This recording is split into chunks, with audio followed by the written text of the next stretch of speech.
कि अकेले से जरिया पा सतावत बसरदी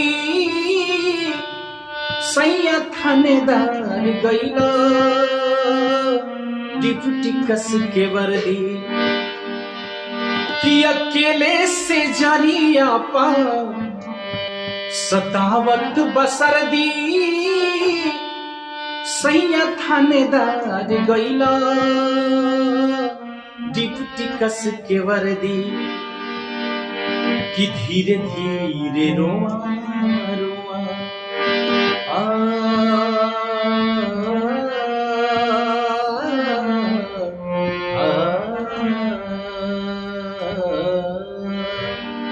कि धीरे धीरे रोआ रोआ जाड़े ठिठुराई बेदर्दी वर्दी वाला बड़ा हर जाई बेदर्दी वर्दी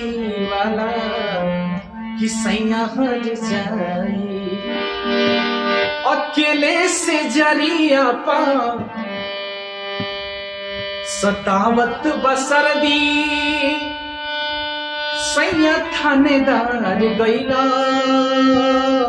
डिप्टी कस के वर्दी कि धीरे धीरे रोआ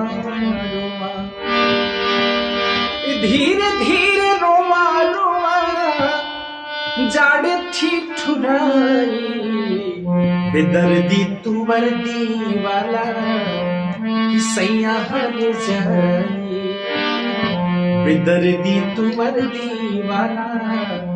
सैया हर जाई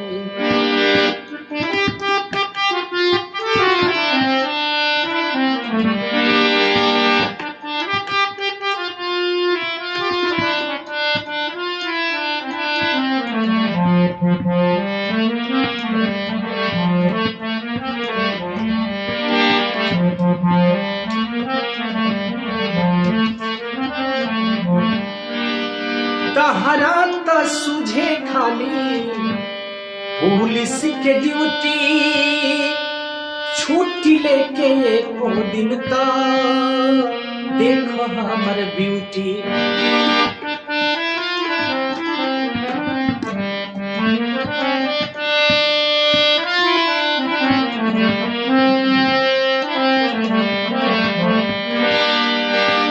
तहरा त सुझे खाली पुलिस के ड्यूटी छुट्टी लेके एको दिन ता देखो हमर ब्यूटी कि कौन कौन बात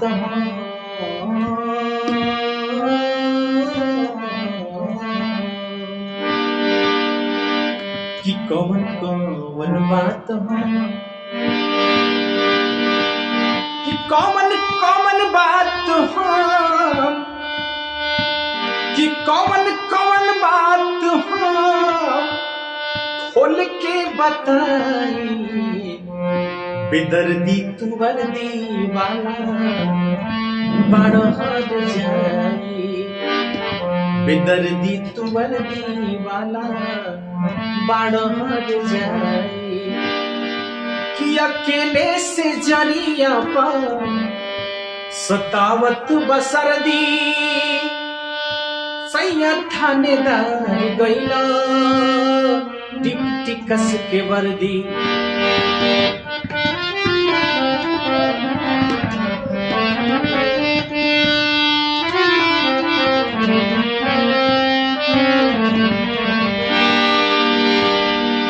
कि अकेले से जरिया पा सतावत बसरदी सैया थानेदार गईला डिप्टी कस के वर्दी कि धीरे धीरे रोआ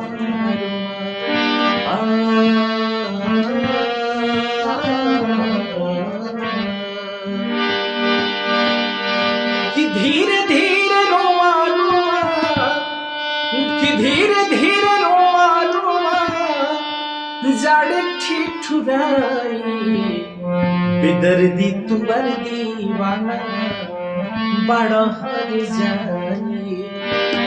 बेदर्दी तुवर दीवाना बड़ा हो जाए कि कौन कौन बात हो खोल के बताई बेदर्दी तुवर दीवाना बड़ा हो जाए बेदर्दी तुवर दीवाना बड़ा कसाई। तो नमस्कार साथियों, आप सभी को यदि मेरा ये सॉन्ग अच्छा लगा होगा तो आप सभी से अनुरोध होगा कि आप मेरे चैनल को जरूर सब्सक्राइब कीजिएगा और इस चैनल पर बहुत अच्छे अच्छे गाने आपको आते रहेंगे, मिलते रहेंगे साथियों। चलिए, आप कहीं भी रहिए, हंसते रहिए, मुस्कुराते रहिए और मेरे वीडियो देखते रहिए साथियों। चलिए, बहुत बहुत धन्यवाद वीडियो में बने रहने के लिए।